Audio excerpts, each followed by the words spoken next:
Il est privé de scrutin jusqu'en 2030. L'ancien président d'extrême droite brésilien Jair Bolsonaro a été condamné vendredi à 8 ans d'inéligibilité pour abus de pouvoir politique et usage indu des moyens de communication. Absent lors de son procès, il a immédiatement dénoncé un coup de couteau dans le dos. Je ne suis pas mort. Nous allons continuer à travailler. Nous avons l'intention d'élire de nombreux maires pour les élections de l'année prochaine. Ce n'est pas la fin de la droite au Brésil. Le tribunal supérieur électoral du Brésil, qui a prononcé la peine, lui reproche d'avoir critiqué sans preuve la fiabilité du système électoral brésilien. Des fausses informations disséminées quelques mois seulement avant sa défaite au scrutin de 2022.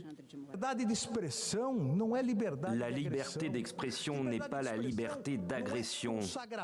Ce n'est pas le fait de légitimer la désinformation. Ce n'est pas une atteinte à la démocratie, aux piliers de la démocratie. Ce n'est pas une atteinte à l'indépendance de la justice. Dans les rues de Rio, les habitants sont divisés. Certains se réjouissent de la décision du tribunal.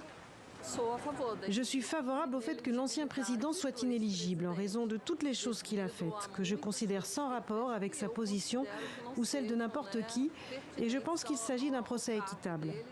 Mais pour les partisans du leader populiste, la décision du tribunal est avant tout politique. L'inéligibilité de Jair Bolsonaro, décidée par la Cour suprême électorale, ne l'empêche pas d'être notre président éternel.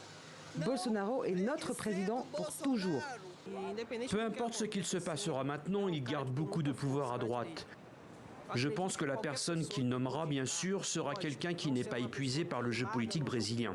Je pense que cette personne aura un avantage.